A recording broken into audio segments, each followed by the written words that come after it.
श्री शाम शिवाय नमः। श्री शिव महापुराण प्रथम खंड पूर्वार्ध। विद्येश्वर संहिता सप्तमो अध्याय। ओम श्री गणेशाय नमः। भगवान शंकर का ब्रह्मा और विष्णु के युद्ध में अग्नि स्तंभ रूप में प्राकट्य। स्तंभ के आदि और अंत की जानकारी के लिए दोनों का प्रस्थान। पिछले अध्याय में हमने देखा कि पढ़ा कि ब्रह्मा जी और विष्णु जी के बीच भयंकर युद्ध होता है। उसके परिणाम स्वरूप बाकी देवतागण भयभीत होकर सब शिखर कैलाश पर गमन करते हैं भगवान शिव से उसका हल पूछने के लिए। शिव जी बोले, हे पुत्रों, आप कुशल तो हैं। मेरे अनुशासन में जगत और देवश्रेष्ठ अपने अपने कार्यों में लगे तो हैं। हे देवताओं, ब्रह्मा और विष्णु के बीच होने वाले युद्ध का वृत्तांत तो मुझे पहले से ही ज्ञात था। आप लोगों ने यहाँ आने का परिश्रम करके उसे पुनः बताया है। हे संत कुमार, उमापति शंकर ने इस प्रकार मुस्कुराते हुए मधुर वाणी में उन देवगणों को संतुष्ट किया। इसके बाद महादेव जी ने ब्रह्मा और विष्णु की युद्धस्थली में जाने के लिए अपने सैकड़ों गणों को वहीं सभा में आज्ञा दी। तब महादेव जी के प्रायण के लिए अनेक प्रकार के बाजे बजने लगे और उनके गणाध्यक्ष भी उन अनेक प्रकार से सज धज कर वाहनों पर सवार होकर जाने के लिए तैयार हो गए।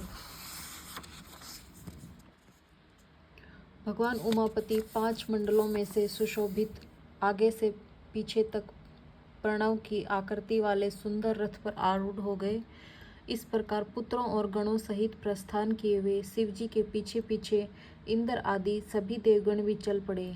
विचित्र ध्वजाएं, पंखे, ज्वर, पुष्प वृष्टि, संगीत, नृत्य और वाद्यों से सम्मानित पशुपति भगवान शिव भगवती उमा के साथ सेना सहित उन दोनों ब्रह्मा और विष्णु जी की युद्ध भूमि में आ पहुँचे। उन दोनों का युद्ध देखकर शिव जी ने गणों का कोलाहल तथा वाद्यों की ध्वनि बंद करा दी तथा वे छिपकर आकाश में स्थित हो गए। उधर सूरवीर ब्रह्मा और विष्णु एक दूसरे को मारने की इच्छा से माहेश्वर अस्त्र और पशुपति अस्त्र का पाशुपत्य अस्त्र का परस्पर संधान कर रहे थे। ब्रह्मा और विष्णु के अस्त्रों की ज्वाला से तीनों लोग जलने लगे। निरंकार भगवान शंकर इस अकाल प्रलय को आया देखकर एक भयंकर विशाल अग्निस्तंभ के रूप में उन दोनों के बीच प्रकट हुए। संसार को नष्ट करने में सक्षम वे दोनों दिव्यास्त्र अपने तेज सहित उस महान अग्निस्तंभ के प्रकट होते ही तत्क्षण शांत हो गए। दिव्यास्त्रों को शांत करने वाले इस आश्चर्यकारी तथा शुभ अग्निस्तंभ को देखकर सभी लोग परस्पर कहने लगे, यह अद्भुत आकार वाला स्तंभ क्या है? यह दिव्य अग्निस्तंभ कैसे प्रकट हो गया? इस ऊंचाई की और इसकी जड़ की हम दोनों जांच करें। ऐसा एक साथ निश्चय करके वे दोनों अभिमानी वीर उसकी परीक्षा करने को तत्पर हो गए और शीघ्रतापूर्वक चल पड़े। हम दोनों के साथ रहने से यह कार्य संपन्न नहीं होगा। ऐसा कहकर विष्णु ने शुकर का रूप धारण किया और उसकी जड़ की खोज में चले। उसी प्रकार ब्रह्मा भी हंस का रूप धारण करके उसका अंत खोजने के लिए चल पड़े। पाताल लोक को खोदकर बहुत दूर तक जाने पर भी विष्णु जी को उस अग्नि के समान तेजस्वी स्तंभ का आधार नहीं दिखा। तब थक हार कर शुक्राकृति विष्णु रणभूमि में वापस आ गए। हे तात, आकाश मार्ग से जाते हुए आपके पिता ब्रह्मा जी ने मार्ग में अद्भुत केतकी के पुष्पों को गिरते हुए देखा। केतकी मतलब केवड़े के पुष्प को गिरते हुए देखा।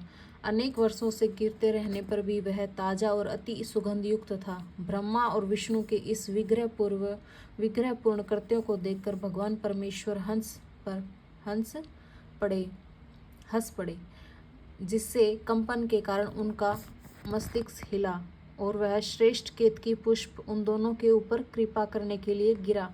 ब्रह्मा जी ने उनसे पूछा, हे पुष्पराज, तुम्हें किसने धारण कर रखा था और तुम क्यों गिर रहे हो?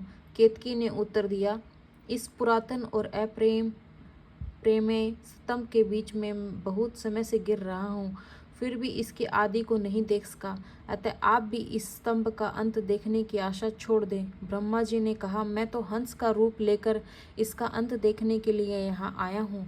अब हे मित्र, मेरा एक अभिलषित काम तुम्हें करना पड़ेगा। विष्णु के पास मेरे साथ चलकर तुम्हें इतना कहना है कि ब्रह्मा ने इसका स्तंभ अंत देख लिया है। हे अच्युत, मैं इस बात का साक्षी हूँ। केतकी से ऐसा कहकर ब्रह्मा ने उसे बार बार प्रणाम किया और कहा कि आपातकाल में मिथ्या भाषण भी प्रशस्त माना गया है, यह शास्त्र की आज्ञा है। वहाँ अति परिश्रम से थके और स्तंभ का अंत न मिलने से उदास विष्णु को देखकर ब्रह्मा प्रसन्नता से नाच उठे और षड नपुंसक के समान पूर्ण बातें बनाकर अच्युत विष्णु से इस प्रकार कहने लगे, हे हरे, मैंने इस स्तंभ का अग्रभाग देख लिया है। इसका साक्षी यह केतकी पुष्प है। अग्रभाग मतलब आगे का भाग, शुरुआत कहाँ से है ये देख लिया। इसका साक्षी यह केतकी पुष्प है। तब उस केतकी ने भी झूठ ही विष्णु के समक्ष कह दिया कि ब्रह्मा की बात यथार्थ है, मतलब सत्य है। विष्णु ने उस बात को सत्य मानकर ब्रह्मा को स्वयं प्रणाम किया और उनका षोडशोपचार पूजन किया। उसी समय कपटी ब्राह्मण को दंडित करने के लिए उस प्रज्वलित स्तंभ से लिंग महेश्वर प्रकट हो गए। तब परमेश्वर को प्रकट हुआ देखकर विष्णु उठ खड़े हुए और कांपते हाथों से उनका चरण पकड़कर कहने लगे, हे करुणाकर आदि और अंत से रहित शरीर वाले आप, परमेश्वर के विषय में मैंने मोह बुद्धि से बहुत विचार किया, किंतु कामनाओं से उत्पन्न वह विचार सफल नहीं हुआ। अतः आप हम पर प्रसन्न हो, हमारे पाप को नष्ट करें और हमें क्षमा करें। यह सब आपकी लीला से ही हुआ है। ईश्वर बोले, हे वत्स, मैं तुम पर प्रसन्न हूँ, क्योंकि श्रेष्ठता की कामना होने पर भी तुमने सत्य वचन का पालन किया, इसलिए लोगों में तुम मेरे समान ही प्रतिष्ठा और सत्कार प्राप्त करोगे। हे हरे, अब से आपकी पृथक मूर्ति बनाकर पुण्य क्षेत्रों में प्रतिष्ठित की जाएगी और उसका उत्सव पूर्वक पूजन होगा। इस प्रकार परमेश्वर ने विष्णु की सत्यनिष्ठा से प्रसन्न होकर देवताओं के सामने उन्हें अपनी समानता प्रदान की थी।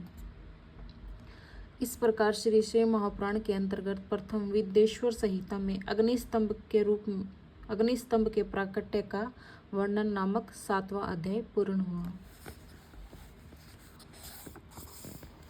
अर्थो 6वां अध्याय है। भगवान शंकर द्वारा ब्रह्मा और केतकी पुष्प को साप देना और पुनः अनुग्रह प्रदान करना। नंदिकेश्वर बोले, तदोपरांत उसके पश्चात महादेव शिवजी ने ब्रह्मा के गर्व को मिटाने की इच्छा से अपनी भ्रकुटी के मध्य से भैरव नामक एक अद्भुत पुरुष को उत्पन्न किया। उस भैरव ने रणभूमि में अपने स्वामी शिवजी को प्रणाम करके पूछा कि हे प्रभु, आप शीघ्र आज्ञा दें, मैं आपका कौन सा कार्य करूं? शिवजी बोले, हे वत्स, ये जो ब्रह्मा हैं वे इस सृष्टि के आदि देवता हैं, मतलब जिन्होंने इसकी सृष्टि की है, रचना की है। तुम वेग पूर्वक तीक्ष्ण तलवार से इनकी पूजा करो, अर्थात इनका वध कर दो। तब भैरव एक हाथ से ब्रह्मा के केश पकड़ असत्य भाषण करने वाले उनके उद्यत पांचवें सिर को काटकर हाथों में तलवार भांजते हुए उन्हें मार डालने के लिए उद्यत हुए।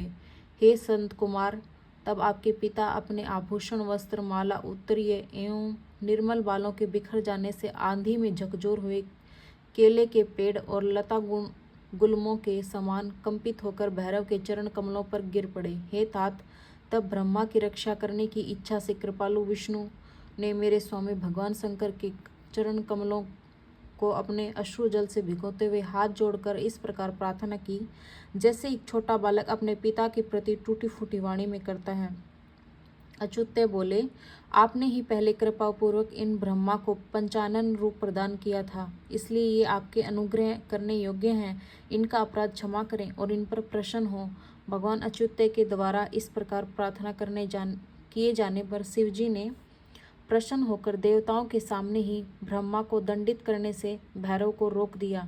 शिवजी ने एक सिर से विहीन कपटी ब्रह्मा से कहा, हे ब्राह्मण, तुम श्रेष्ठता पाने के चक्कर में सठेस्तव को प्राप्त हो गए हो, इसलिए संसार में तुम्हारा सत्कार नहीं होगा और तुम्हारे मंदिर तथा पूजनोत्सव आदि नहीं होंगे। ब्रह्मा जी बोले, हे महाविभूति संपन्न स्वामिन, आप मुझ पर प्रसन्न होइए। मैं आपकी कृपा से आपके सिर के कटने को भी आज श्रेष्ठ समझता हूँ। विश्व के कारण विश्व बंधु दोषों को सह लेने वाले और पर्वत के समान कठोर धनुष धारण करने वाले आप भगवान शिव को नमस्कार है। ईश्वर बोले, हे वत्स, अनुशासन का भय नहीं रहने से यह सारा संसार नष्ट हो जाएगा, अतः तुम दंडनीय को दंड दो और इस संसार की व्यवस्था चलाओ। तुम्हें एक परम दुर्लभ वर भी देता हूँ, जिसे ग्रहण करो। अग्निहोत्र आदि वैतानिक और गृह यज्ञों में आप ही श्रेष्ठ रहेंगे। सर्वांग पूर्ण और पुष्पकल दक्षिण वाला यज्ञ भी आपके बिना निष्कल होगा।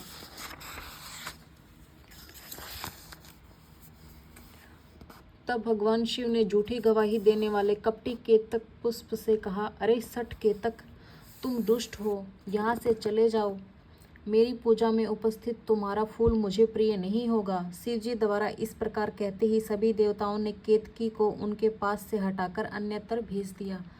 केतक बोले, हे नाथ, आपको नमस्कार है। आपकी आज्ञा के कारण मेरा तो जन्म ही निष्कल हो गया है। हे तात, मेरा अपराध क्षमा करें और मेरा जन्म सफल कर दें। जाने अनजाने में हुए इस पाप आपके स्मरण मात्र से नष्ट हो जाते हैं। फिर मेरे प्रभावशाली आपके साक्षात दर्शन करने पर भी मेरे झूठ बोलने का दोष कैसे रह सकता है। उस सभास्थल में केतक पुष्प के इस प्रकार स्तुति करने पर भगवान सदाशिव ने कहा, मैं सत्य बोलने वाला हूँ, अतः मेरे द्वारा तुझे धारण किया जाना उचित नहीं है, किंतु मेरे ही अपने विष्णु आदि देवगण तुम्हें धारण करेंगे और तुम्हारा जन्म सफल होगा और मंडप आदि के बहाने तुम मेरे ऊपर भी उपस्थित रहोगे। इस प्रकार भगवान शंकर ब्रह्मा, विष्णु और केतकी पुष्प पर अनुग्रह करके सभी देवताओं से स्तुत होकर सभा में सुशोभित हुए। इस श्री शिव महापुराण के अंतर्गत प्रथम विद्येश्वर संहिता में शिव की कृपा का वर्णन नामक 8वां अध्याय पूर्ण हुआ। तो इस प्रकार आपने देखा कि ब्रह्मा जी के कहने पर केतकी पुष्प ने झूठ बोला कि इस अग्नि स्तंभ का जो आरंभ है, जो आदि है, वो ब्रह्मा जी ने देख लिया है। केतकी पुष्प के द्वारा इस झूठ बोले जाने से भगवान ने उसको भी उसको भी दूर कर दिया, मतलब उसको भी श्राप दे दिया कि वो भगवान शंकर के ऊपर कभी भी केतकी का पुष्प नहीं चढ़ेगा। आपने देखा होगा कि मंदिरों में कभी भी भगवान शिव जी के ऊपर केतकी का पुष्प कभी नहीं चढ़ाया जाता, क्योंकि उसको श्राप मिला हुआ है। अथ 9वां अध्याय।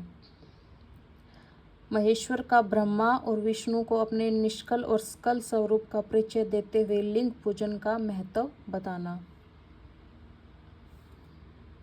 नंदिकेश्वर बोले, वे दोनों ब्रह्मा और विष्णु भगवान शंकर को प्रणाम करके दोनों हाथ जोड़कर उनके दाएं बाएं भाग में चुपचाप खड़े हो गए। फिर उन्होंने कहा, वहाँ साक्षात प्रकट पूजनीय महादेव जी को कुटुंब सहित श्रेष्ठ आसन पर स्थापित करके अपने पवित्र पुरुष वस्तुओं द्वारा उनका पूजन किया। दीर्घ काल तक अविकृत भाव से सुस्थित रहने वाली वस्तुओं को पुरुष वस्तु कहते हैं और अल्पकाल तक ही टिकने वाली वस्तुएं प्राकृत वस्तु कहलाती हैं। इस तरह वस्तु के ये दो भेद जानने चाहिए। किन पुरुष वस्तुओं से उन्होंने भगवान शिव का पूजन किया वह बताया जाता है।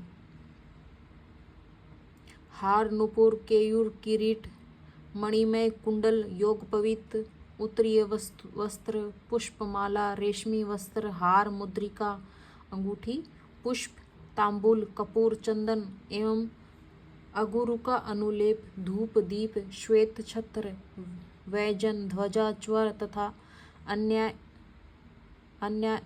अन्यान्य अनेक अनेक दिव्य उपहारों द्वारा दोनों ने अपने स्वामी महेश्वर का पूजन किया, जिन महेश्वर का वैभव वाणी और मन की पहुंच से परे था, जो केवल पशुपति परमात्मा के ही योग्य थे और जिन्हें पशु बुद्ध जीव नहीं पा सकते थे।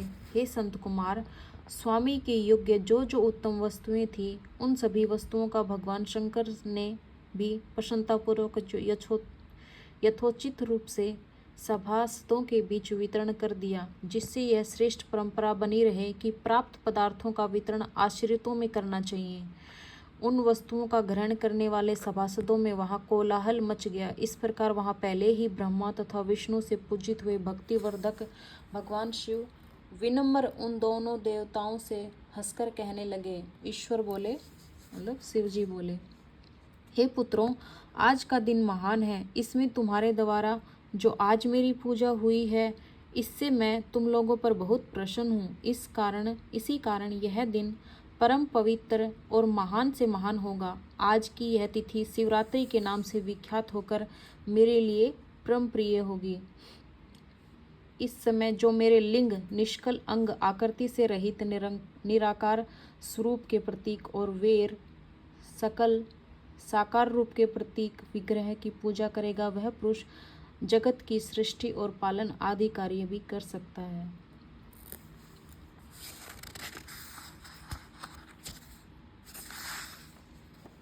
तो इस प्रकार देखा कि जब भगवान शिव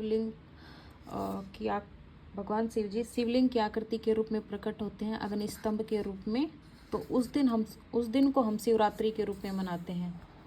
जिस दिन भगवान शिवलिंग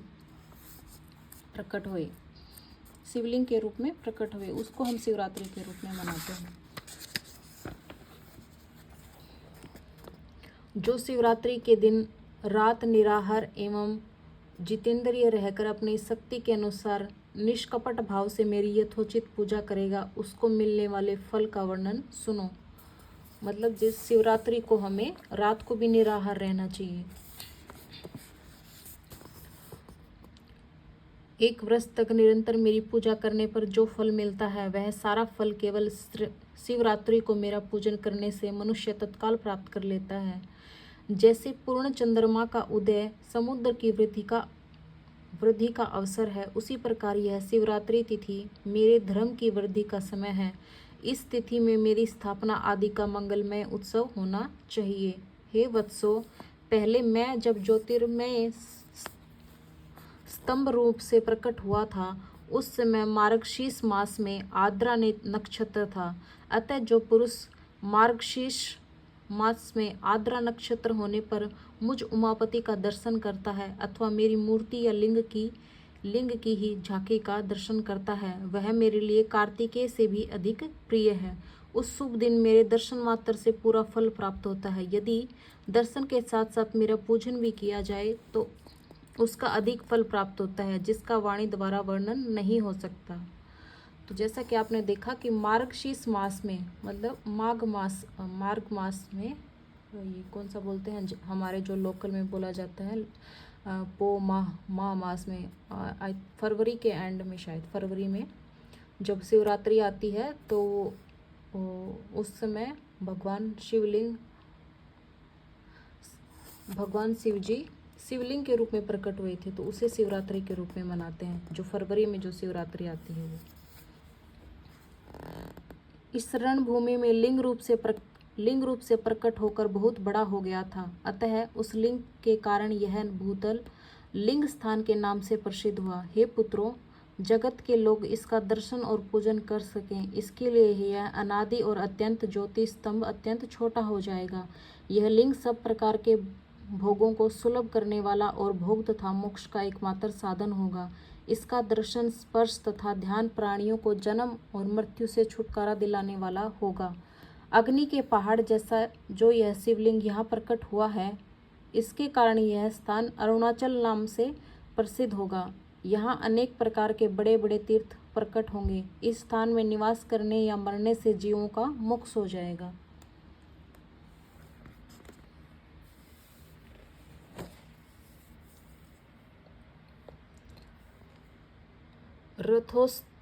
स्वा आदि के या आयोजन से यहाँ सर्वत्र अनेक लोग कल्याणकारी रूप से निवास करेंगे। इस स्थान पर किया गया दान, हवन तथा जप, यह सब करोड़ गुना फल देने वाला होगा। यह क्षेत्र मेरे सभी क्षेत्रों में श्रेष्ठतम होगा। यहाँ मेरा स्मरण करने मात्र से प्राणियों की मुक्ति हो जाएगी। अतः यह परम रमणीय क्षेत्र अति महत्वपूर्ण है। यह सभी प्रकार के कल्याणों से पूर्ण, शुभ और सबको मुक्ति प्रदान करने वाला होगा। इस लिंग में मुझ लिंग स्वर की रचना करके मनुष्य सालोक्य, सामीप्य, सारूप्य, सासृष्टि और सायुज्य, इन पांचों प्रकार की मुक्तियों का अधिकार प्राप्त कर लेगा। आप लोगों को भी शीघ्र ही सभी मनोवांछित फल प्राप्त होंगे। नंदिकेश्वर बोले, इस प्रकार विनम्र ब्रह्मा तथा विष्णु पर अनुग्रह करके भगवान शंकर ने उनके जो सैन्य दल पर परस्पर युद्ध में मारे गए थे, उन्हें अपनी अमृत वर्षिणी शक्ति से जीवित कर दिया।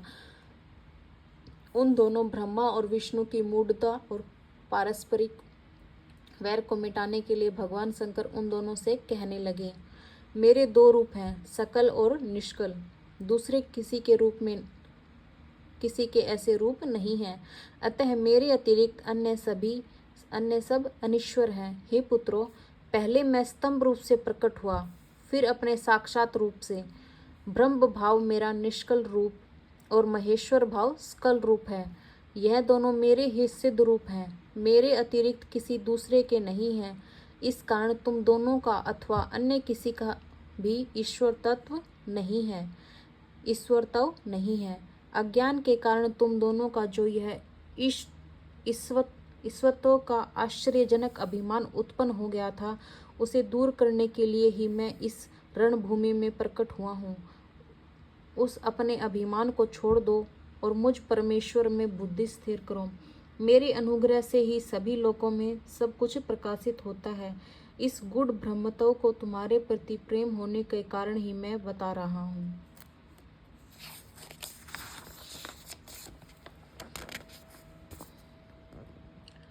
मैं ही पर ब्रह्म हूँ।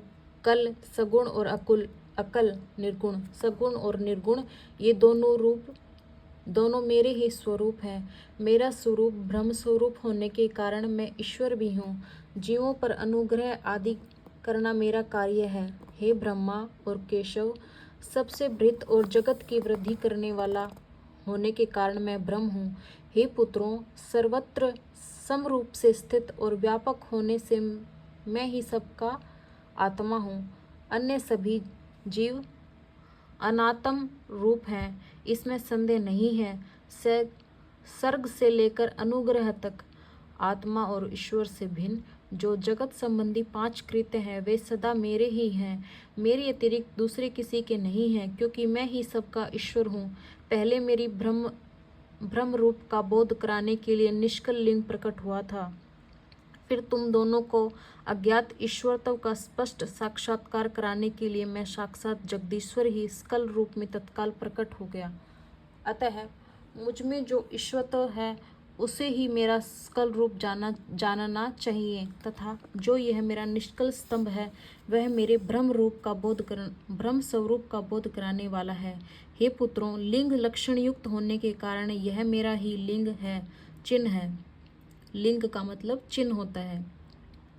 तुम दोनों को प्रतिदिन यहाँ रहकर इसका पूजन करना चाहिए। यह मेरा ही स्वरूप है और मेरी सामीप्य की प्राप्ति करने वाला है। लिंग और लिंगी में नित्य अभेद होने के कारण मेरे इस लिंग का महान पुरुषों को भी पूजन करना चाहिए। हे वत्सों, जहाँ जहाँ जिस किसी ने मेरे लिंग को स्थापित कर लिया, वहाँ मैं अप्रतिष्ठित होने पर भी प्रतिष्ठित हो जाता हूँ।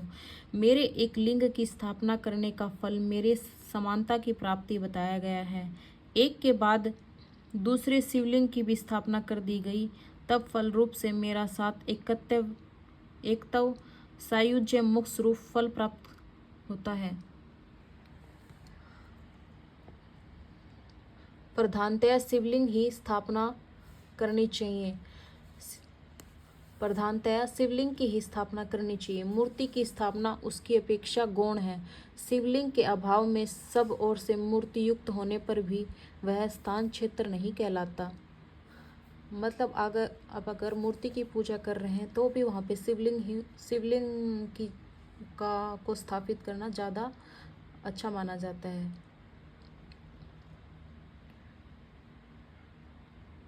मतलब शिवलिंग को जरूर स्थापित करना चाहिए। इस प्रकार श्री शिव महापुराण के अंतर्गत प्रथम विंध्येश्वर संहिता में शिव महेश्वरत्व का वर्णन नामक 9वां अध्याय पूर्ण हुआ। भगवान शिव की कृपा आप सभी पे बनी रहे। ओम नमः शिवाय। हर हर महादेव। श्री शिवाय नमस्तुभ्यं।